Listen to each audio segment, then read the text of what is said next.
భారతదేశంలోని జమ్మూ మరియు కాశ్మీరులో 3888 మీటర్ల ఎత్తులో ఉన్న అమర్నాథ్ గుహ శివునికి అంకితం చేయబడిన ఒక ప్రముఖ హిందూ పుణ్యక్షేత్రం. 40 మీటర్ల గుహ లోపల ఏటా ఏర్పడే సహజ మంచు శివలింగానికి ప్రసిద్ధి చెందిన ఈ ప్రదేశాన్ని జూన్ నుండి ఆగస్టు వరకు పహల్గామ్ లేదా వల్తార్ మార్గాల మధ్య చేరుకోవచ్చు.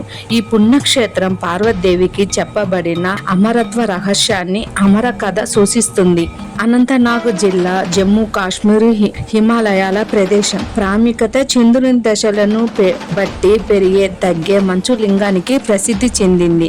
జూన్ నుండి ఆగస్టు వరకు శ్రావణ మాసం శ్రావణ పూర్ణమిలో ముగుస్తుంది.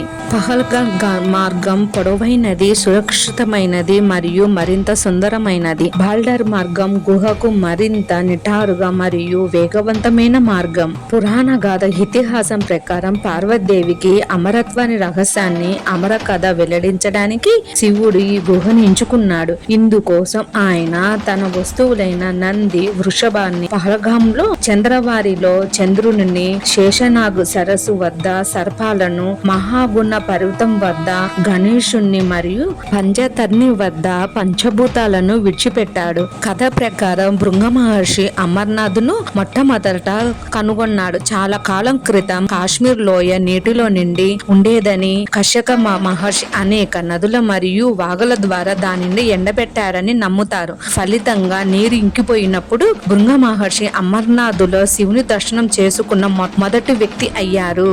సుమారు 5000 సంవత్సరాలకు పైగా పురాతనమైన గుహ అయిన అమర్నాథ్ శివభక్తులకు అత్యంత పవిత్రమైన పుణ్యక్షేత్రం మరియు హిందువులకు అత్యంత పవిత్రమైన తీర్థయాత్ర ప్రదేశాలలో ఒకటి. ఈ గుహలు రాజధాని నగరం శ్రీనగర్ నుండి సుమారు 68 కిలోమీటర్ల దూరంలో ఉన్నాయి. అమర్నాథ్ పవిత్ర గుహ సంవత్సరంలో కొద్ది కాలం మాత్రమే మంచు పర్వతాలతో కప్పబడి ఉంటుంది. శివుడు భూలోకంలో పార్వతీదేవికి రహస్యంగా బోధించగల ఒక ప్రదేశాన్ని కోరుకోమన్నాడు.